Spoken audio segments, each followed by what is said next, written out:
Hi, this is Johnny Burgin with another Chicago Blues guitar lesson. Today's lesson is on from 1963 top 20 R&B hit, a great kind of poppy blues song by a wonderful singer, Ricky Allen. I love the way he sings, and I also love that Earl Hooker is on a lot of his stuff. Great singer, and this song has really become what used to be a standard. Everybody used to play it. I just played it with Monster Mike Welch, so it's on the top of my mind.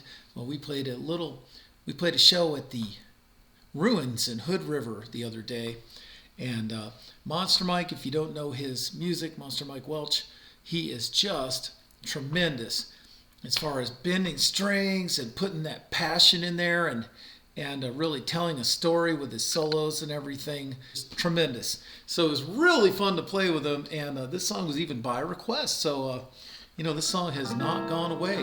But people don't play it as much as they used to, but we're going to bring it back. So let's try it. This is an F, starts on the 5 chord with your 4-bar intro. So it's like, and then that's just a 3rd and 1st fret. I'll just play it for a minute. In fact, I'm going to loop it. So here we go. I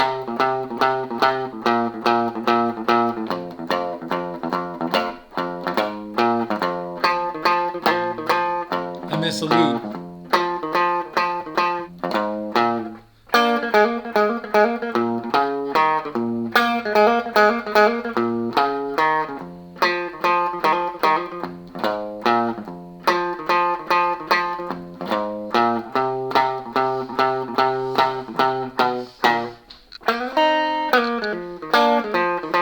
So that part is the organ. But you can see how this song really lends itself to like trio playing, just a guy with a guitar singing it on the bandstand. It really works because it's a part that you can play while you sing. Here we go. That's not on the record, but of course in real life, that's like what you'd play, You want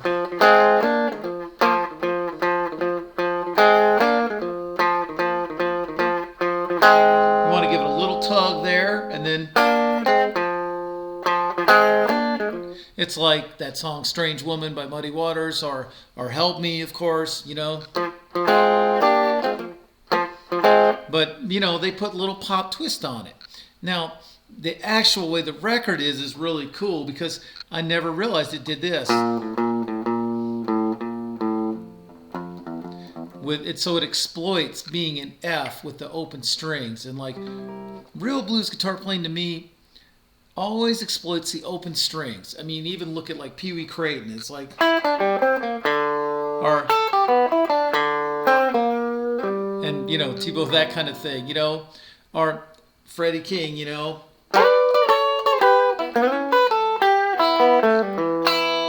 I mean, no, that's the stumble. So anyway, the point is open strings, whenever you can use them, use them. So that makes me not a jazz guitar player, right? Fine. So anyway, here we go. Let's try. This is 3 and 1. And then 1 and open. 1 and open on the E string. Now, see my picking hand there? Don't do all downs. Try to go.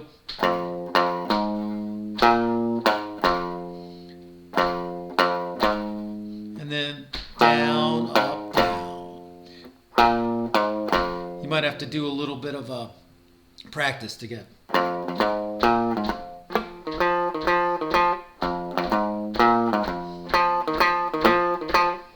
Yeah. And then I also noticed he doesn't always just do that. Da, da, da. Sometimes he goes. That's a cool rhythm, huh? So he's hammering on first and then picking. Down, da, and he just sort of pushes the beat along more than just this. He even did that there, huh?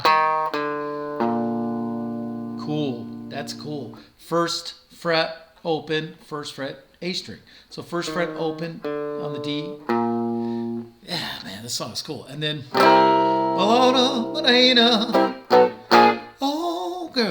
to cut you loose. Yeah. Or, and then of course the organ plays this, but you just play like a good old Freddie King kind of thing. 5th fret, 4th fret.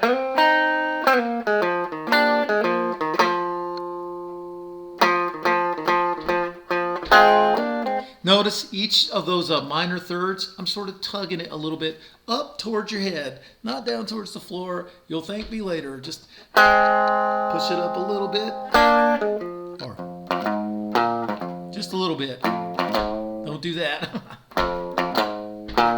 To give it a little meat, you know, a little growl. Yeah, like that. And then here's another cool arrangement thing. And Otis Rush does this on the live version too. So they do 2 verses, right? There's no guitar solo in this.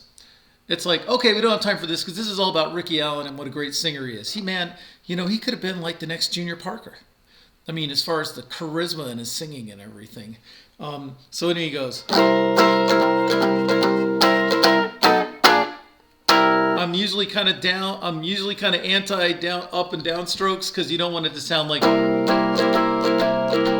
You don't want it to be the F word, right? Folk, right? You want it to really kind of rock and be strong, but I still think it's an up and down thing. Do do do do do do do do do.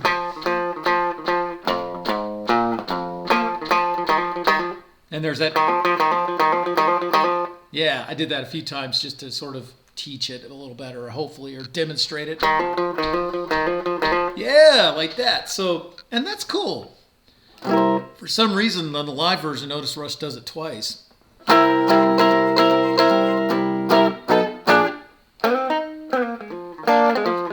And then they did it again, it seemed like, if my memory serves. Anyway, so that's the basic way that goes. You can just use this A7th, you know, for your 5 and 4, or you could use this. I think that's the right voicing.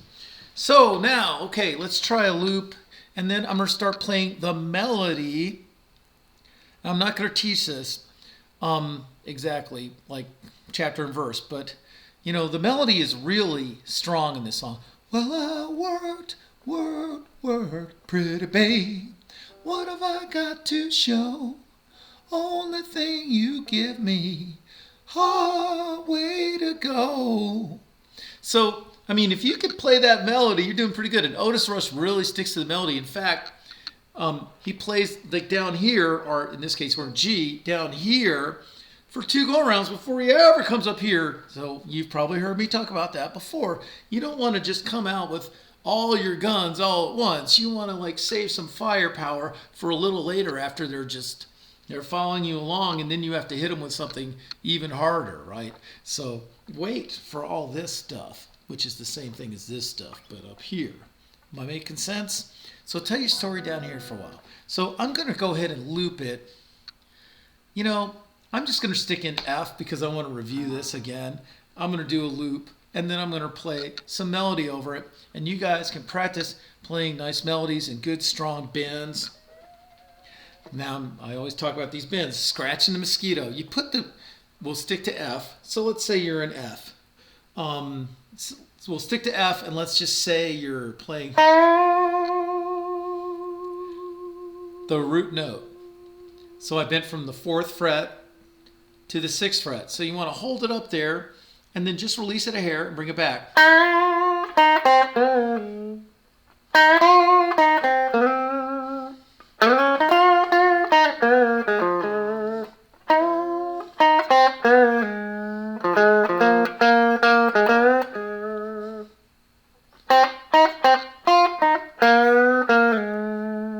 It is a whole lot easier in G, but whatever. So what I did there was, to get a little more power, I bent my 3rd finger back to the 1st fret and kind of made it between major and minor there.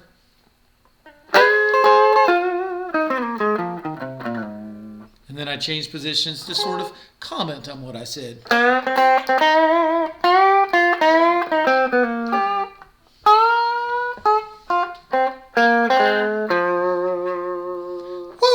Okay, so I'm going to review everything, and start with 4-bar intro, then do a loop, and then I'm going to play the melody. I'm going to play it here, and then I'm going to play it here. And then we'll call it a day. So hope you guys enjoy this tune. Here we go.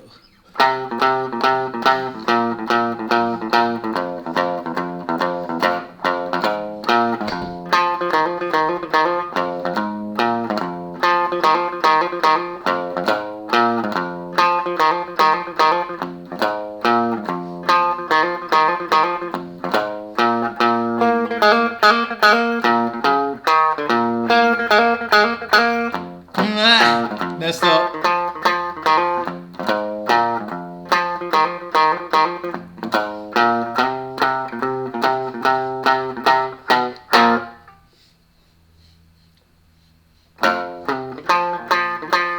I didn't say I'd do it with no mistakes.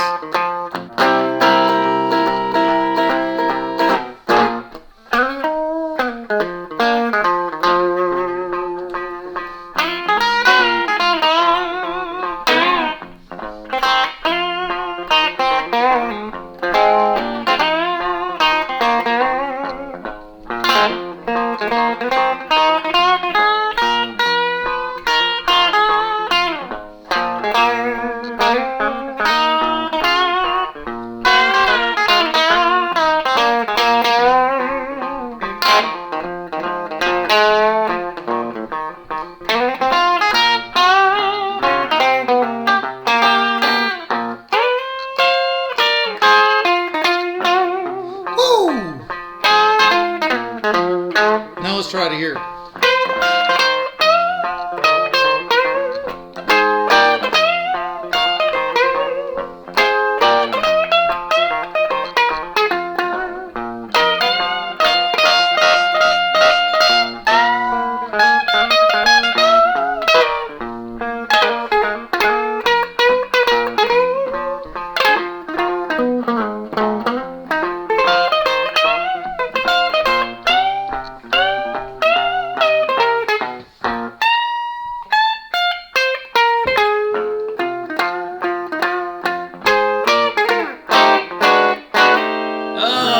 Okay, messed up the ending a little bit, but you get the idea. You can see what a good song this is. And thanks for watching. Do join me on Patreon to support these free lessons every Monday. Subscribe to my YouTube channel. Tell your friends. Come out to see a show if I'm in your area. And see you next time.